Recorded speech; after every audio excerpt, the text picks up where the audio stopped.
Coco is a film I had never seen before, and I do now feel very lucky to have now watched it.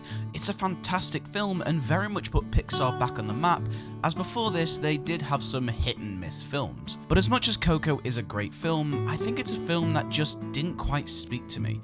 I know, let's put full disclosure out of the way. I love Coco, it's a great film, but for me, I would even rather watch Cars.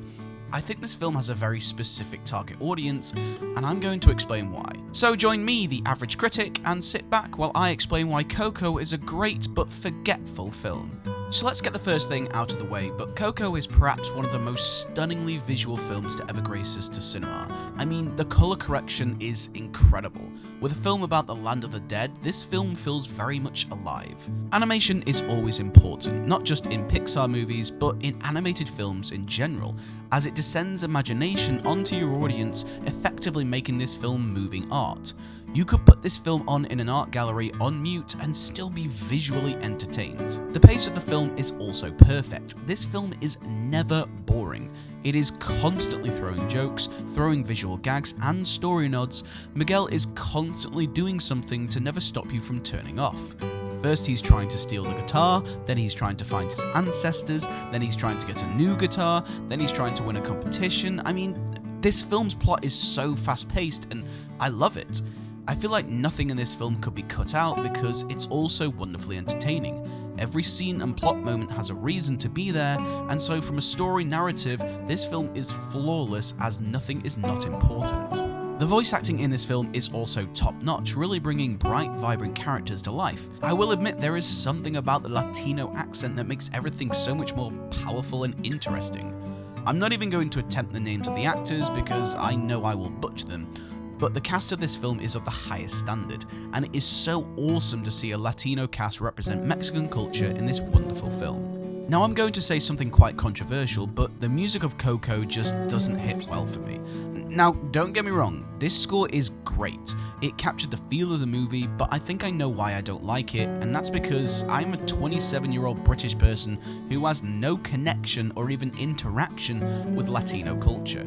You have to understand, I live in Wales in the United Kingdom, and there's no Latino people here at all. The most interaction I have with Latino culture is watching the film series Spy Kids and deeply hating my high school Spanish class. But for the record, for what I know of Latino culture, I love it. As a kid, my favorite actor was Antonio Banderas, and Salma Hayek in Wild Wild West was a continuing factor to me getting through puberty.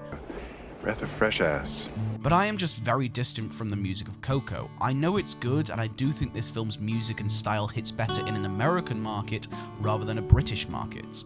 It's really quite awful. The United Kingdom is home to hundreds of nationalities, but it is definitely lacking in Latino culture. So yes, the music of Coco is very good, but I definitely think you're going to enjoy it more if you are a fan of Latin music and of the culture. But due to my uncultured stupidity, I think I just missed it. That being said, Coco does something incredibly unique, which is the film is basically the closest thing we have to a musical Pixar movie. Not only have Pixar never done a musical, but Disney haven't done a male lead musical since Hercules. For me personally, as a fan of musicals, it is great to see a male-led musical, as it has been a while. Yes, this film isn't a full-blown musical, but for a Pixar movie, this is the closest thing we have to one. Considering how much music is a massive part of Latino culture, it doesn't surprise me how this film unintentionally becomes a musical.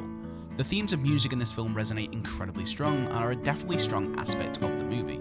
The themes of Coco are all very strong. It goes from Miguel following his passion and dreams of being a musician, to family, and my personal favourite, the idea of memories and what they mean in life, as well as death. This was something I found incredibly unique and clever, but I almost wanted more. Coco has had quite a few themes and perhaps struggles to show them all collectively, but I did want more with the idea of memories. It's such a clever and thought-provoking idea to bring towards of how we are remembered after death. Don't get me wrong, the themes of Coco are all fantastic and it showcases them incredibly well. But I just wanted more, which is probably pushing it as this is one of Pixar's longest movies. So the animation is incredible, the voice acting is brilliant, the music yes may not be for me, but I understand once again is a strong and unique score, and it is filled with incredibly lifelong lessons and wondrous themes.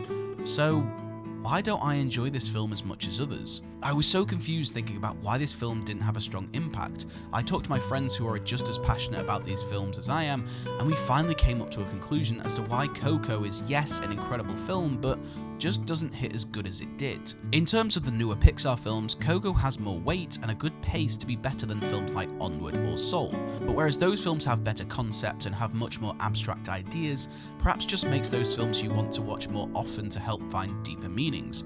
But whereas those films feel fine because of where the narrative takes them, Coco's story and characters have enough twists and turns and creative input to definitely make it a top Pixar film.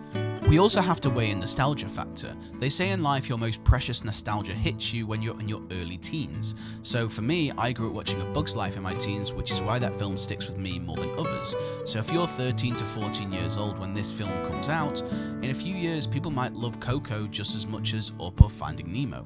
For now, I think this film will sit on a DVD shelf not getting watched as much, as I don't think I've ever had a conversation about this movie with any of my friends. But we talk about Toy Story and Monsters Inc. all the time. Hell, even the Cars franchise gets a little bit more conversation going because it's kind of known as not being that good, but yet people talk about it more. You never know, perhaps in a few years Coco could be the talk of nostalgia heaven, but for now it shall sit patiently gathering dust, waiting to be watched again. And when I'm old and grey, this film will have its day as probably one of the best Pixar films ever. So after all that, this gets my professional rating of 8 out of 10, but it gets my personal rating of 6 out of 10. I think if you have a personal connection with this film, in some ways you're going to obviously enjoy this film more than others. The themes are all so strong. It's a film about family, passion, and memory, and everyone seriously needs to check this film out. I'm curious about what people will say about this film in 20 years. So thank you so much for joining me to the very end of this video. If you did, this video was really hard to do. Coco was a hard film to talk about, but tune in next week when we get to talk about The Incredibles 2, probably one of the best superhero sequels ever.